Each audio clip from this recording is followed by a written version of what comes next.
It's interesting because this is it's not the opposite, but it's quite different from the first one, because this is not so concerned with the small objects. It's more concerned with it's like a kind of symphonic sound, and it's more larger textures and the timbre of them. But maybe I have some questions for you. Just for me, just mapping out the piece, it sounds like you're doing something. You are in the kind of polyphony in the beginning, which is really cool when you have this long stretched sound and you have this very intense rhythms, and then that you kind of you start the beat that is creating this long section, which is more like beat related, and then after that, it's interesting because I kind of lose track. Where are you? And then.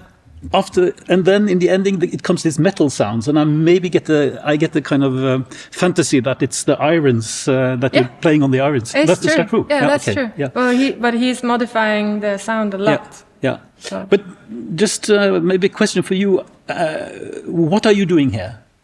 What is your role? Not here. What are you doing? Because you are everything that we hear is actually produced in a way by Janne. All the impulses, or? Yeah, most of them. Yeah. It's a very collaborative process. So even in the beginning, what you hear is I've taken in some of Janne's sound, and then I'm using something called a granular synthesizer that I made, which can cut the sound into very small pieces and rearrange them and do lots of stuff. So that's one layer. And then the other layer, which you intuitively think is just Janne, is actually Janne also triggering a synthesizer.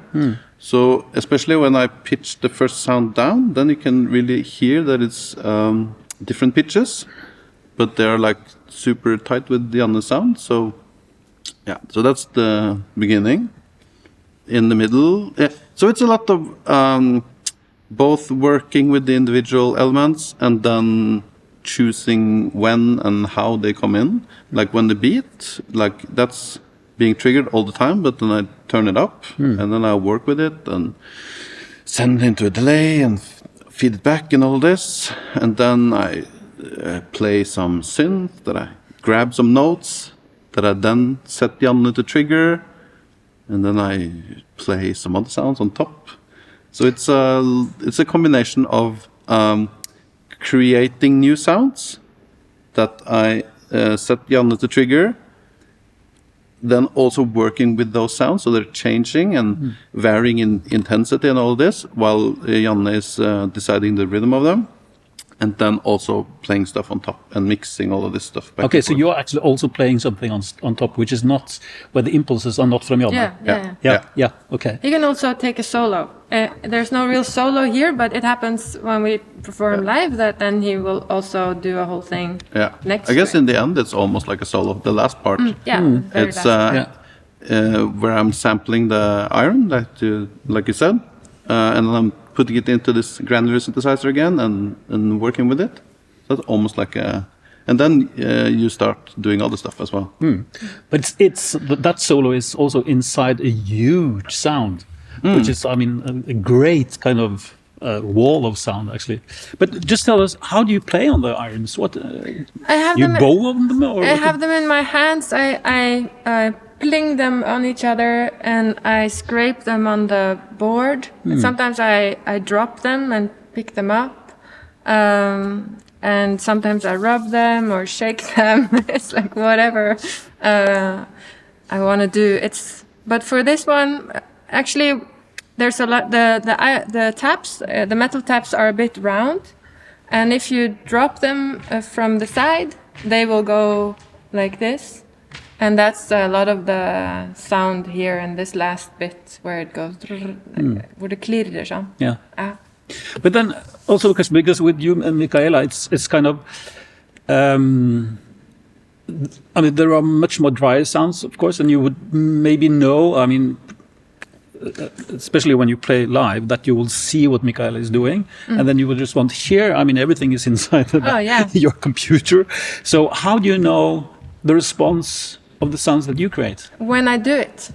When you do it, okay. Yes. And how do you relate to that? That's a very exciting situation. I have some strategies of testing secretly testing, but sometimes it's also just jumping into it and then dealing with what it is. And then how I play will also communicate to Kristoffer what I'm doing with it. Like he will also understand, oh, she's keeping this beat now for 10 minutes, so then I can do other stuff. Or if I can give him space in between. Like there's lots of communication happening. And there's also a varying degree of how I can affect the sound. So if I stand facing the contact mic, and if I use my heels, I will block the trigger by still standing on my toes. If I lean back and I only use my toes, then I will have a much more immediate effect. Or I will, yeah. So I can also play with when I want to trigger and how.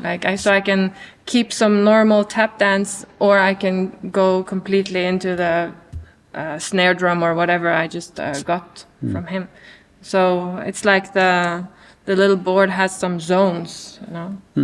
I mean, of course, you are creating this together, but I mean, you are sitting with the most powerful tool here, because you can create this massive sound, and you can make it small, you can make it big. I mean, and you also choose what to pick out and how to process it, do the processing.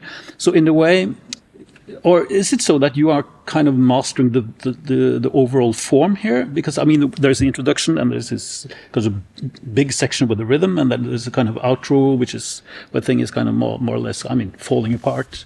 So there's some kind of form. And are you the one who are kind of creating that form, or do you do it together? No, I would say it's more together, actually. It's I mean, improvising in general is a lot about trust to the other musician, and here we are even collaborating kind of on the same instrument at times. So, like, of course, I can put a sound so that if Janne taps next to the microphone, this will happen, but then it's up to Janne what she does with that. If, for example, put on the big bass drum, if it's just one, boom, and then she goes away, that's super different from what we just heard here, where she went into a beat. And she can decide at any time to go off and go on the second board and start tapping there. Or I can change the sound. So I would say it's a very collaborative thing, actually, and we are both in great power. Yeah.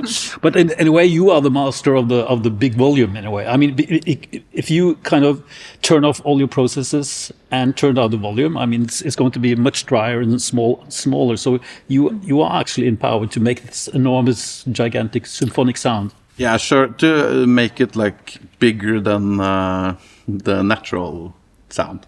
Absolutely. Yeah. Well, you didn't in this recording. You don't hear it, but live or in other situations, I sometimes start without him at all, or you will turn something down and I will keep going, and then it's a weird thing going from this massive bass symphonic type of feel, and then suddenly you just have normal acoustic sound. But we play with that as well. It's not like not allowed in this project. It's also a part of the project, just not in this recording. But I would just ask both of you, how do you, and as a composer, I'm always concerned about form. I mean, how do we form music? I mean, we have a lot of kind of intuitive, more or less intuitive, and maybe also kind of habits of creating form, that it starts with something small and it becomes so big and then ends up with something small again. How do you think about form? How do you create form? I mean, this is 10 minutes. It could be 20, it could be 30 maybe. But just some words about how you think about form. I think for me, it's a lot about kind of just surrendering to the music and tuning into it as a listener. And then, so there are a few different things. One is just your experience, of course. But then there's also a lot of chance elements here. Like we don't know what the other one is going to do, and all of this, and what the other one can really affect what you are playing right now. And then it's a lot about playing together, I guess. Well, this one is called Sikte på 10, which means aim for 10. And that's what we did for several days. We were just aiming for 10 minutes. Ah, so it's 10 minutes. I didn't know that. And then we were feeling, because I knew that, like, we like to play 20 minutes, 40 minutes, but I knew that it wasn't going to fit on this record with the rest of the music. So it was actually one of our challenges, like, how do we just do 10 and still manage to have an arc or like a development of some sort without planning it. So that's what we practiced, the feeling of 10 minutes, and how I really, really want to still be able to go into what's happening in the improvisation, and not to be like, oh, I want to, in 2 minutes, I want to get to this point where the collapse happens. I don't want to be occupied by it, because it usually makes my music less. So that was our practice, like how to get into, like really get into it, but still have the 10-minute frame on it. And but now you talk about the collapse, which is kind of the ending. And there's a beat section in the middle, and there's a kind of maybe an introduction. So that's already is kind of quite not strict, but I mean it's quite.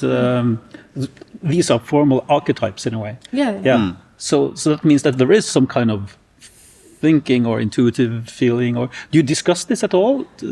A little bit.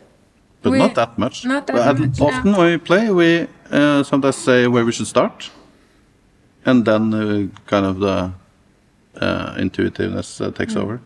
It really feels like risikosport, a little bit. Like, and sometimes when we have audience, and then you're like even a bit more like, now we need to make something good, it's really challenging to still surrender to, oh, I'm getting these sounds from Kristoffer now. I wasn't prepared for that. But then like always dealing with what's there at that exact moment. And it's the most exciting thing to work on in this project. So I really love it. And for me, then the most important part is just having a decent monitoring. So I can not only hear the sound, but I can actually hear the music in a way. Which makes me approach it much more as a listener, and then all these changes and all the stuff with form and all this kind of comes more naturally. Yeah. We should go further on, but just one kind of final remark about this, because this is actually the only piece where you can work. I mean, no, it's not, because you have this Vigelandsmuseum, but I mean, here you can create long sounds, which is very difficult with the tap dance, because it's basically everything is more or less short sound, even if you do kind of this. Absolutely, So you can actually create something which is sustained through kind of Kristoffer's processes. Yeah, not only sustained, but also like completely different tones and intervals and melodies. Very simply said, it's like I'm tap dancing on the synthesizer, and it's like in my body.